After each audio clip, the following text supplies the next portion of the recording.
ساعة شعات غينو زينا مسنادونا نفيلم مالنا زغوركم تعزتنا كم تمسيون لو محموش مشت 24 لكاتي استدالو هاغراون زيناتات حيزالكم قريبا لهم نمكتالكم بخبر زعدو مساهم صنح ميكائيل حدقو فلماكم بكنت وتاتو فيلم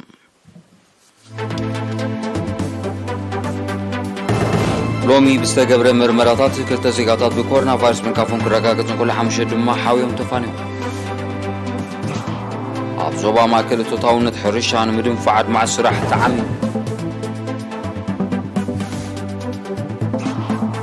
هكدف جنفر شودن قباي بمكيار حادا ساكايرتا كالمريزوم أبزيناتا توصاي فرنسا كاف سلطان كتالو مدبكم زلوا منقسي مالي وغيشو بريزيدنت بوتين نابل علي فولي علاماتات يوكرين وتادرا سرعة كيرازيزو وقان دادي اب عراقات العالم نبربيل ناب $100 كم زدي بتجنسو سرز زينا فلما حبرسا كامي ستعنا لومي اب ممرمري ماكلات زوادو بستغرنا لابراتوري مرمراتات كلتا زيغاتات بكورونا فيروس مكافون ترغاغيصلهم ساتون دما حدا كاب عدقي حدا دما كاب عدو خلاهم زكم زيلن كله كورونا فيروس ترخيبهم اب هوسبيتالات تعقيبهم كن كغبر لهم صنحو سلسة كاب زوبا ماكل كلتا دما كاب زوبا سيمنا وقعي بحري بتغلال حمش زيكاتات حاويهم تفاني مالو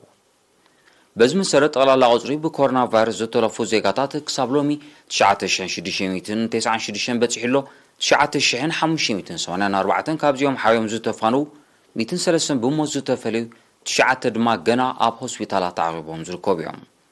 منيسر طعنا 24 لكاتيت كلتشن 20 كلتن نابي كالزينام سسقرم أبي زوبا ما كل توتاون نتحرشان معبايات معينة فتاتي كير كم زلو تقليتهم وكليرينا يوناتان عيبيو نزدالو زيناو تصبصاب شام تولك أوروبي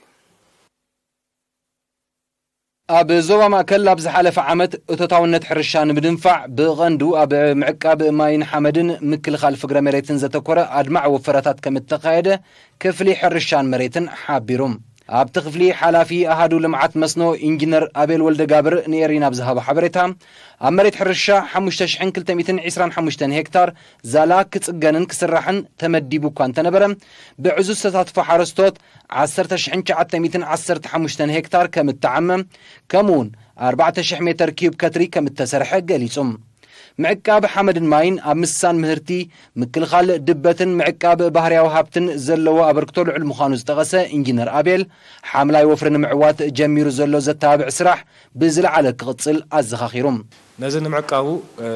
حياة سراح انت زين تسرح حاده هلاونتنا كالاي دما وعسنت ناي مصا ولدو اب حاده قاتلو ماتي حجي ازي كم بحريا وهابتي ويكا معدن سلازخونا حمد نمعقابو قديتان حلافنتن ناي نصو كف زيغا ويكا حرساي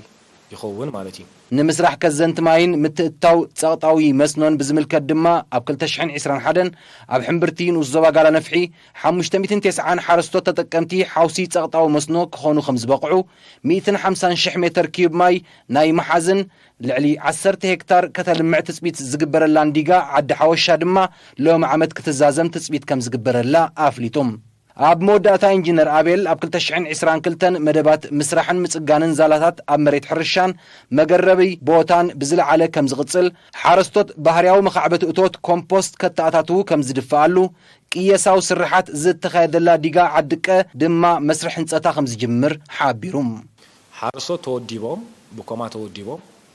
بمغراب كافت زغربو اوتوت رخيبوم نمسرح ديغاتات كون خل صرغيا كون خل بيت متاز تقوموا المنجد المفتاري كافتي استقولوا كلاميتوس تتخيلو نعو دحر غزي بعد درجه بحربس بمغار ويكا بمغرات مغراتات بمشادي ولا قال بعد درجه كابز اوتو ترخيبهم لمعت عاد تقوموا المنجد نفطروا ازون عبي وفري خكايد كم عب مدب تتحج الله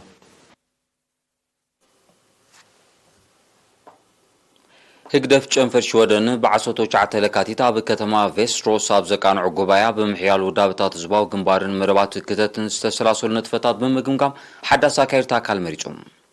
ابتيمي تتوكلتي 20 كلتن جلتات نوس جانا فرز تساتفو قوبايا ኣደንበር ህግደፍ ጨንፈር ሽወደን ወይዘሮ ዛይድ ዕቑባዝጊ ኣብ ዘስማዓቶ መኽፈቲ ቃል ኣባላት ህግደፍ ኩሉ መድያዊ መደባት ሃገራዊ መኸተን ምዕዋትን ለበዳ ኮሮና ቫይረስ ንምምካትን ውዳቤታቶም ሓይሎም ንዘሰላስሎ ዘሎ ንጥፈታት ሞጊሳ ጉባኤ ድኻማትና ብምእራም ዓወታትና ነድመቐሉ ባይታ እዩ ዝበለት ወይዘሮ ዛይድ ኣባላት ከም ወትሩ መሳርዑ ማስጢሞም መድረኻዊ ተልእኾም ክፍጽሙ ተላብያ ኣብቲ ሓላፊ ህዝባውን ኮማውን ጉዳያት አቶ ሲራክ ባህልብን ሓላፊ ቆንስላው ጉዳያት አቶ ኢሳያስ ገብራይን ዝረኸብሉ ጉባኤ ኣብ ትግባር መደባት ስራሕ ምሕያል ውዳበታትን ንጥፈታት ህግደፍ ምስራት ሓደስቲ ጉጅለታት ከምኡውን ምምካት ተጻብኦታትን ምድራዕ መደባት መኸተን ኣብ ዝብሉ ዛዓታት ተዘትዩ ጉባኤኛታት ኣብ መወዳእታ 7 ዛባላታ ሓዳስ ኣካይዳት ኣካል ድሕሪ ምምራጽ ምሕያል ውዳቤታት ምሕያል ህዝባዊ ግንባር ስለ ዝኾነ ኣብ ዝመዳይ እዚ ኣበርቲዖም ከም ዝሰርሑ ቃላትዮም ህግደፍ ጨንፈር ሽወደን 30 ጨናፍር ይጥርነፍ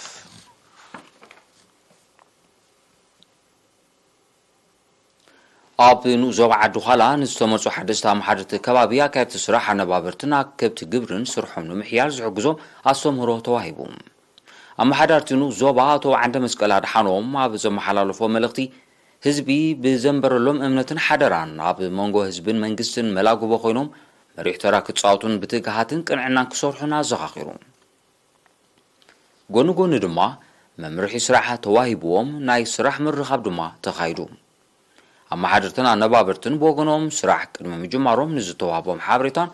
ኣስተምህሮን ብምስጋን ህዝቢ ኣብ ጎኖም ኮይኑ ክደጋገፎም ተላብዮም ኣብ 21 ምምሕዳራት ከባቢኑ ዞባ ዓዲ ኋላ ኣብ ዝተኻየደ ምርጫ 7 ደቂ ኣንስትዮ ዝርከቦም 42 ኣመሓደርቲ ከምኡውን ኣብ ነፍሲ ወከፍ ዓዲ 3 ኣነባበርትን 3 ኣከብቲ ግብርን ከም ተመርጹ ይፍለጥ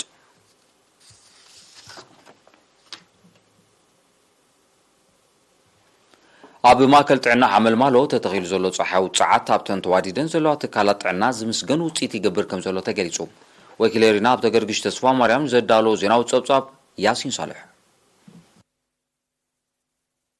ኣብ ማእከል ጥዕና ሓመልማሎ ዝተዋደደ ፀሓያዊ ፀዓት ክወሃብ ዝጸንሐ ኣገልግሎት ኣብ ምዕባል ዝምስገን ኣስተዋጽኦ ይገብር ከም ዘሎ ሓላፍታ ትካል ጥዕና ነርስ ኤልያስ የማነ ገሊጹ እቲ ተተኺሉ ዘሎ ፀሓያዊ ፀዓት ብጠቕላላ 4200 ዋት ከም ዘመንጩ ዝሓበረ ነርስ ኤልያስ እዚ ምስ ምትካእ ባተርያታት መመንጨዊ ፀሓያዊ ፀዓት ማእከል ጥዕና ፍለዳርብ ተደሚሩ ዝህቦ ኣገልግሎት ውሕስነት ፈጢሩሎ ከም ዘሎ ኣብሪሁ እተን ትካላት ዝህቦ ኣገልግሎት ስሩዕ ኣስተምህሮ ጥዕና ኣገልግሎት ክታበት ህፃናትን ኣዴታትን ኣገልግሎት ቅድምን ድሕርን ሕርሲ ኣገልግሎታት ላቦራቶሪን ፋርማስን ከምኡን ወለንታዊ መርመራን ሕክምና ስንን ከም ዘጠቃልል ዝሓበረ ነርስ ኤልያስ ኣብተን ካብ ትካላት ጥዕና መሕደግ ዝበላ ከባቢታት ብኣጋር ሓካይም ዝውሃብ ኣስተምህሮን ኣገልግሎትን ኣብ ምክልኻል ተመሓላለፍቲ ሕማማት ብሓፈሻ ዓሶ ድማ ብፍላይ ዓብዪ ኣስተዋጽኦ ይገብር ከም ዘሎ ሓቢሩ ጥዕና ሕብረተሰብ ክረጋገጽ ፈለማ ከባቢያዊ ጥዕና ክሕሎን ክወሓስን ከም ዝግባእ ጠቒሱ ድማ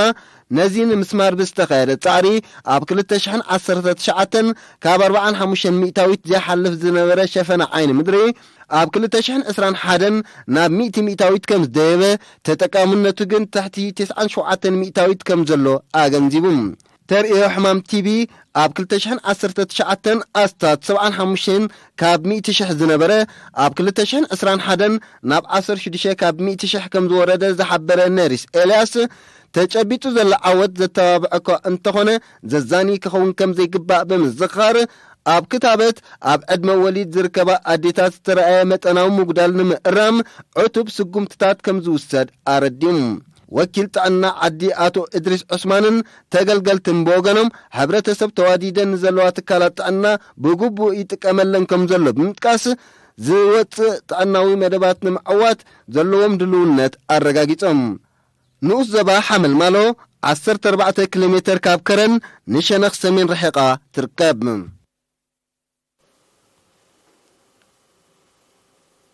ኣብ ዓባይ ብሪጣንያን ኣየርላንድን ዝነብሩ ዜጋታት ንመናበይ ስድራ ስዋዕትን መሰሰን ማዕከን ሕድሪ ሰማዕታትን 163,043 ፓውንድን ወፊዮም ብመሰረት ሓበሬታ ሚኒስትሪ ዕዮን ማሕበራዊ ድሕነትን ካብቲ ወፍያ እቲ 94,558 ፓውንድ ንመናበይ ስድራ ስዋዕት 68,484 ፓውንድ ድማ ንመሰሰን ማዕከን ሕድሪ ሰማዕታት ዝተበርከተ እዩ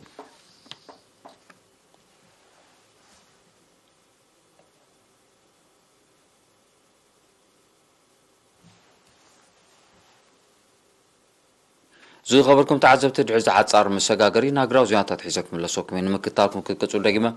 بغبر عدم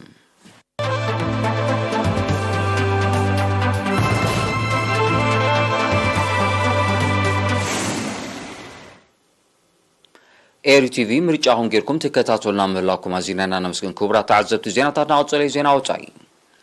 ፍራንሳ ካብ ስልጣን ክታልዮ መረከም ዘለዎ ወታደራዊ መንግስት ሶማሊ ወቂሱም ምስ ፍራንሳ ዝጸንሑ ኩሉ መዳው ዝምድና በወግዕ ዝበተኸ መንግስት ሶማሊ ኣብ ምቅላሽ ሽበራ አበርክቶ ከምዘይ ገበረን ዝገለጾ ግዳማዊ ሓይሊ ካብ ሃገሩ ክስሕብ ምእዛዙ ይዝከር እቲ ውሳነ ዘቆጣዓ ፍራንሳ ብልዕልዩ ሱቱር ስጉምትን ምውሳድ ከም እትፍትን መንግስት ሶማሊ ኣሚትሎ ኣብ ሃገራት ምዕራብ አፍሪካ ዝግበር ግዳማዊ ምትትታው ጠንቂ ዕልዋን ካል ፖለቲካው ዘይምርጋእን ኮይኑ ከም ዘሎ ኪላታት ይጠሱም ፍራንሳ ካብ 2012 ኣብ ማላብ ጸንሐትሉ ወታደራውን ጸጥታውን ቅልውላው ሃገሩ ከም ዘባሰዩ መንግስት ሶማሊ ዝወቅስ ሰራዊት ሃገሩ ኣብ ምቅላሽ ሽበራ ብቑዕ ምዃኑ ዝሕብር መንግስት ሶማሊ ህላዊ ግዳማዊ ሓይሊ ብትሪ ከም ዝቃወሙ ኣፍሊጡሎም ባይቶ ማሊ ነቲ ካብ 2020 ብዕልዋ ስልጣን ዝሓዘ መንግስት ሃገሩ ንሓሙሽተ ዓመታት ኣብ ስልጣን ክጸንሕ ዘኽእል ውሳነ ከም ዘሕለፈ ይዝከር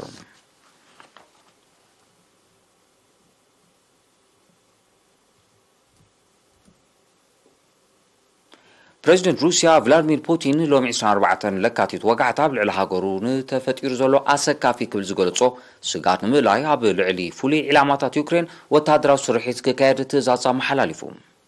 ፕሬዚደንት ፑቲን ኣብ መግለጺኡ ዕላማቲ ፍሉይ ስርሒት ነታ ብደቡብ ምስ ሩሲያ ትዳብ ዩክሬን ንምቁጽጻር ዘይኮነ ካብቲ ሃገር ክብገስ ንዝኽእል ወታደራዊ ስጋት ንምምካን ምዃኑ ይሓቢሩ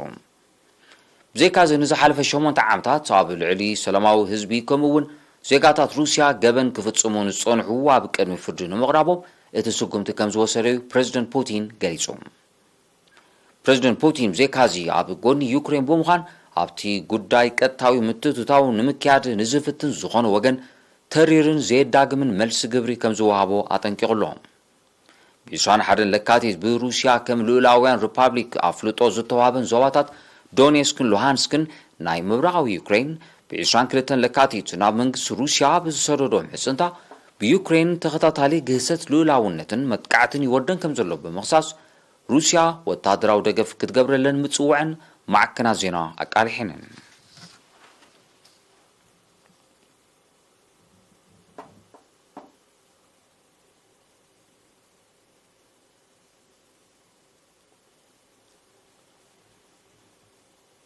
وكان نادي ኣብ ዕዳጋታት ዓለም ንበርሚል ናብ $100 ከም ዝደበ ማዕከና ዜና ኣቃሊሕን ቀንዲ ጠንቅናይ እዚ ሓድሽ ተሪዮ ኣብ መንጎ ሩስያን ሃገራት ምዕራብን ተኸሲቱ ዘሎ ወታደራዊ ምትፍናን ምዃኖም ጸብጻባት ዝሕብሩ ዘለዉ እዚ ኣብ ነዳዲ ተራይ ዘሎ ምውሳኽ ዋጋታት ድሕሪ 2014 ዝዓበየ ምዃኑ እቶም ጸብጻባት ብተወሳኺ ያረድዮም ዋጋ ነዳዲ ንበርሚል ናብ ስታት $120 ክብል ከም ዝኽእል ከም ሳዕቤኑ ድማ ኣብ ዕቤት ቁጠባ ዓለም ሓስያ ክውርድ ተኽእሎ ከም ዘሎ ኪላታት ይእምቱ እቲ ክስተት ብፍላይ ኣብተን ዝዓብያ ጠለባተን ኣብ ሰደድ ነዳዲ ሩስያ ዝምርኮሳ ሃገራት ኤውሮጳ ዓብዪ ሻቕሎት ፈጢሩሎ ሩስያ በባሕሪ ባልቲክ ዝስንጥቕ መስመር ባህርያዊ ጋዝ ኖርድ ስትሪም 2 ነቲ ኣብ ኤውሮጳ ተፈጢሩ ዘሎ ሕጽረት ጸዓት ከቃል ከም ዝኽእል እንተኾነ ግና ጀርመን እትርከበን ሃገራት ኣገልግሎት ከይህብ ይቃወማ ከም ዘለዋ እትወቅስ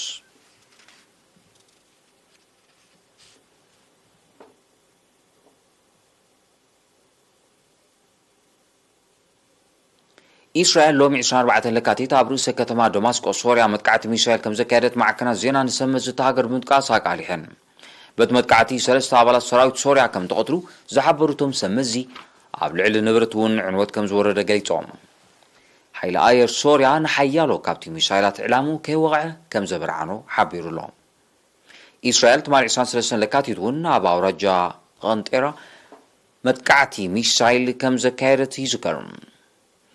እታ ሃገር ኣብዚ ወርሒ ጥራይ ሎሚ ንራብዓይ ግዜ ኣብ ሶርያ መጥቃዕቲ ሚሳኤል ተካይድ ከም ዘላ ጸብጻባት ይጠቕሱ እስራኤል ብ16 ለካቲት ኣብ ከተማ ደማስቆ ብ17 ለካቲት ድማ ብወደባዊት ከተማ አላዛያ መጥቃዕታት ሚሳኤል ከም ዘካየደት ኣይርሳዕን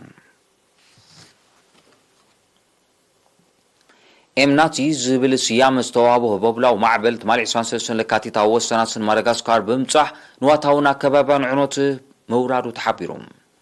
ብልዕሊ 135 ኪሎ ሜትር ኣብ ሰዓት ዝሕንበብ ህቦብላ ዝተደፈ ህቦብላዊ ማዕበል ኤምናቲ ዘውረዶ ሰብኣዊ ክሳራታት ንምውጋድ ልዕሊ 30,000 ነበርቲ ወሰናስን ህንዳዊ ውቅያኖስ ዝኾና ከተማታት ናብ ውሑስ ቦታ ከም ዝጉዕዙ ከም ተገብረ ሰብ መዚ ሲቪላዊ ድሕነት ማዳጋስካር ገሊፆም እቲ ህቦብላዊ ማዕበል ኣብ ውሽጢ እዚ ወርሒ ወሰናስንታ ደሴታዊት ሃገር ብምብፃሕ ዕንወት ዘውረደ መበል 4 ተመሳሳሊ ባህርያዊ ሓደጋ እዩ እቲ ህቦብላዊ ማዕበል ሎማ ማሲኡ ናብ ማዕሞቕ ህንዳዊ ውቅያኖስ ገፁ ከምርሕን ሓያሎ ከድክምን የቕሬቶ ሓይሉ ክደክምን ትንቢታት ኩነታት ኣየር ይምቱ ኣብ ማዳጋስካር ብ5 ለካቲት ዝተኸስተ ህቦብላዊ ማዕበል ባትሲራይ ብዘውረዶ ዕንወት 124 ሰባት ከም ዝሞቱን ልዕሊ 30,000 ብዘይ መፅለሊ ከም ዝተረፉን ዝሕብሩ ፀብፃባት ብ14 ለካቲት ዝተኸስተ ህቦብላዊ ማዕበል ዱማኮ ብዘውረዶ ዕንወት ድማ 14 ሰባት ከም ዝሞቱን ልዕሊ 4,300 ብዘይ መፅለሊ ከም ዝተረፉን ፀብፃባት ሲቪላዊ ድሕነት ሃገር የነፅሩ ኣብ ውቅያኖሳት ዝብገሱ ህቦብላዊ ማዕበላት ኣብ ዝመፅእ ዓመታት ከም ዝውስኹ ዝወረድ ዕንወት ድማ ከም ዝሳይድ ብኪላታት ሜትሮሎጂ ዝተኻይዱ መጽናዕታዊ ክሊማዊ ነውፂ ይእምቱ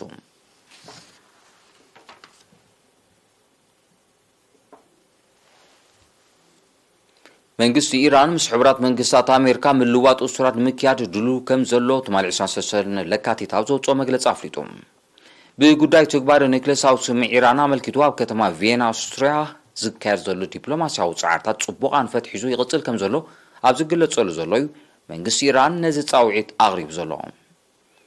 መንግስቲ ኢራን ኣብ መግለፂኡ ኣብቲ ኣብ መንጎ ኢራንን ሓያላን ሃገራትን ዝካየድ ዘሎ ርክብ ዝተበፅሐ ስምዒ እኳ እንተዘየለ ምልዋጥ እሱራት ምክያድ ንዘሎ ምትእማን ከም ዘደልልን ንዓወት ክብፃሕ ዝድለ ሸቶታት ባይታ ከም ዘጣጥሕን ገሊፆም ሚኒስትሪ ጉዳያት ወፃኢ ኢራን ኣብ ዝሃቦ መግለፂ በጎኑ ዝካየድ ዘሎ ዝርርብ ኣብ ወሳኒ መድረኽ በፂሑ ከም ዘሎ ብምቃስ ቀጻልነቱ ኣብ ፖለቲካዊ ውሳነ ኣሜሪካ ከም ዝምርኮስ ኣሜሪካ ንኣምቢራቶ ዘላገዳታት ብምልዓል ንዓወት ናይቲ ዝርብ ክትሰርሕ እዩ ፀዊዑ ኣብ 2016 ኣብ መንጎ ኣሜሪካን ኢራንን ብዝተበፅሐ ስምዕ መንግስቲ ኢራን 6 ኣሜሪካውያን እሱራት ነፃ ድሕሪ ምልቃቑ ኣሜሪካ ብወገና 7 ቀይዳቶም ዝነበረት ኢራናውያን ነፃ ምልቃቓ ፀብፃባት ይሕብሩ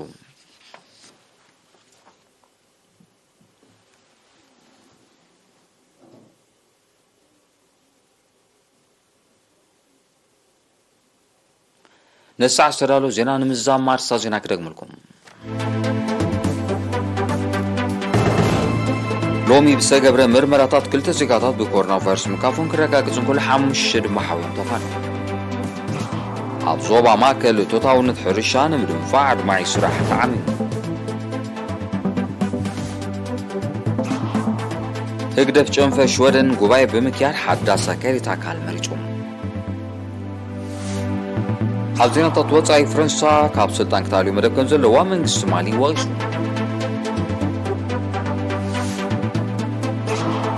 ፕሬዚደንት ፑቲን ኣብ ልዕሊ ፍሉይ ዕላማታት ዩክሬን ወታደራዊ ስራሕ ክካየድ ኣዚዙ ዋጋ ነዳዲ ኣብ ዕዳጋታት ዓለም ንበርሚል ናብ $100 ከም ዝደየበ ተገሊጹ ዝኸበርኩም ተዓዘብቲ ነዚ ምሽት ዝተዳሎ ዜናዊ ሰናዱ ኣብዚ ፍጸም ስለምክታልኩም ኣዝየ መስግን ተኸታታሊ ፊልም ማይ ጮሎም መበል 113 ክፋል 7 መደብ ቦገን ይግለጽ ሰላም